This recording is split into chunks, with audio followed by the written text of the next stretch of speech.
अस्सलाम वालेकुम। सोगत में वज़ीर आज़म शाह के पास निकोला का एक सिपाही आता है और कहता है, वज़ीर हज़रत, निकोला आपसे इत्तेहाद करना चाहता है, बराए मेहरबानी इसके बारे में कुछ सोचें।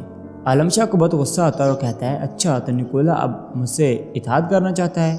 यकीनी तौर पर निकोला को ताकत की ज़रूरत है, इसीलिए वो ऐसा करने का सोच रहा है। इसके बाद वो कहता है, लेकिन मुझे ज़रूरत नहीं है कि मैं निकोला के साथ इत्तेहाद करूँ। कोनूर, मार डालो इस शख्स को। कोनूर अपने खंजर के ज़रिए शख्स को मार डालता है।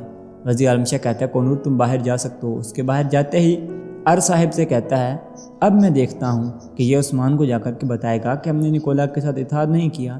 फिर उसे ख्याल आता है कि जब अर साहिब ने उसे आकर के बताया होता है कि आपका शक दुरुस्त है। आलम शाह समझ जाता है और कहता है, अच्छा तो कोनूर गद्दार है, लेकिन मैं उस्मान के साथ इसको मारूंगा नहीं बल्कि इस्तेमाल करूँगा।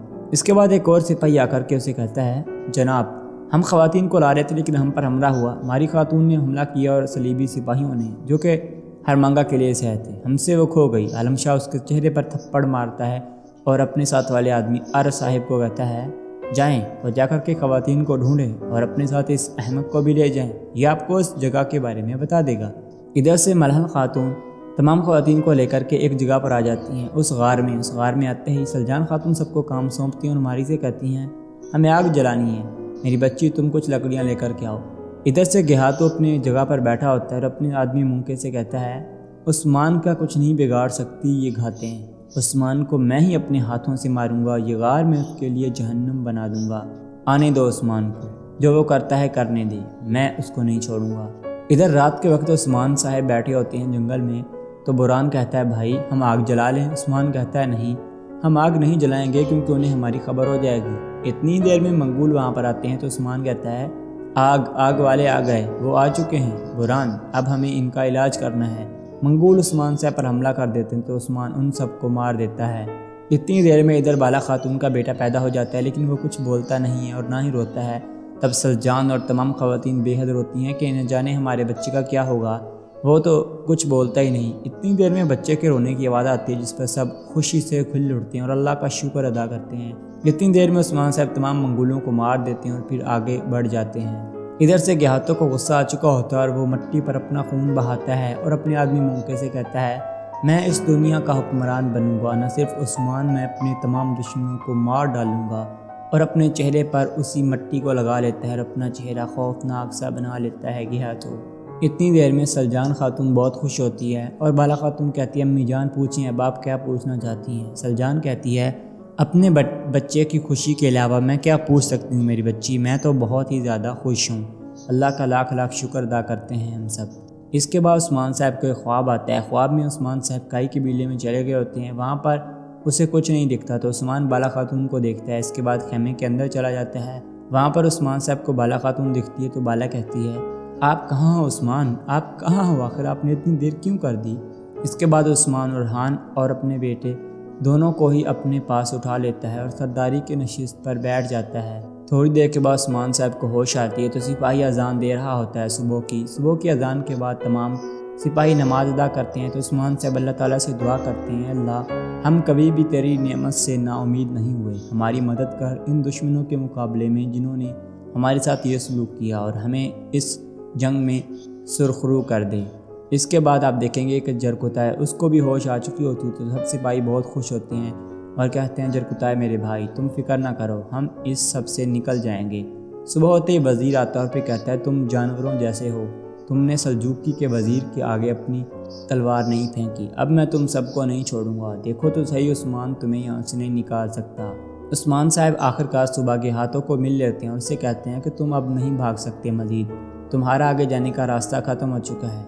गेहातो कहता है, उस्मान तुमने मुझे पकड़ लिया आखिरकार, लेकिन उस्मान तुम बहुत देर कर रही, तुमने देर कर दी है, अब मैं तुम्हें नहीं छोड़ूंगा।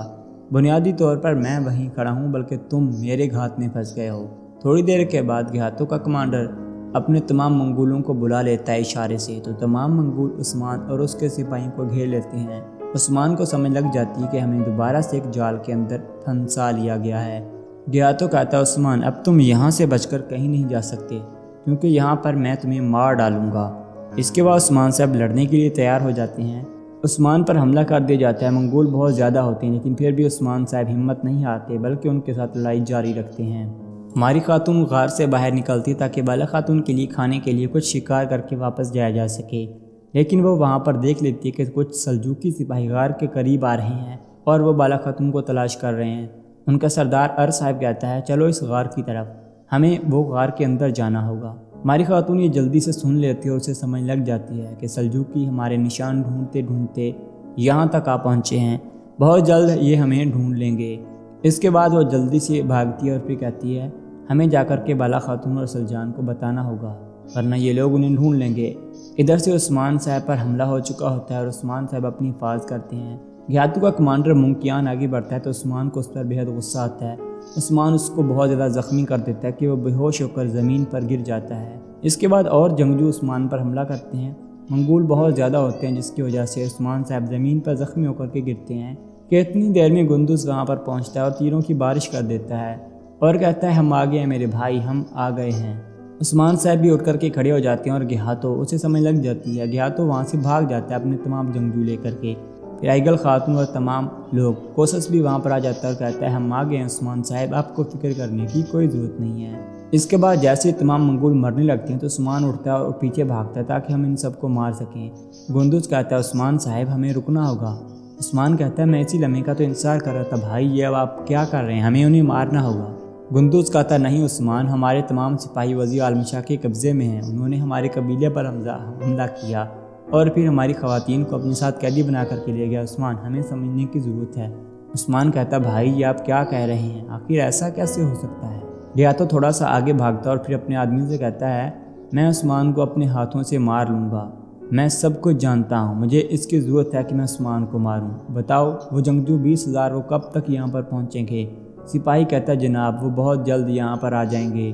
گہاتو کہتا ہے بالکل ٹھیک، جب وہ یہاں پر آئیں گے تو وہ اس دنیا کو تباہ و برباد کر دیں گے، میں یہاں کا واحد حکمران بنوں گا، میں یہاں کا تخت نشین بنوں گا اور ہر چیز کو سنبھال لوں گا، یہ ساری سرزمین میرے حصے کے کنٹرول میں ہوگی۔ دوستو آج کی ایپیسوڈ یہیں پر ختم ہوتی ہے، اگلی ایپیسوڈ میں آپ سے ملاقات ہوگی، اپنا خیال رکھیں، اللہ حافظ۔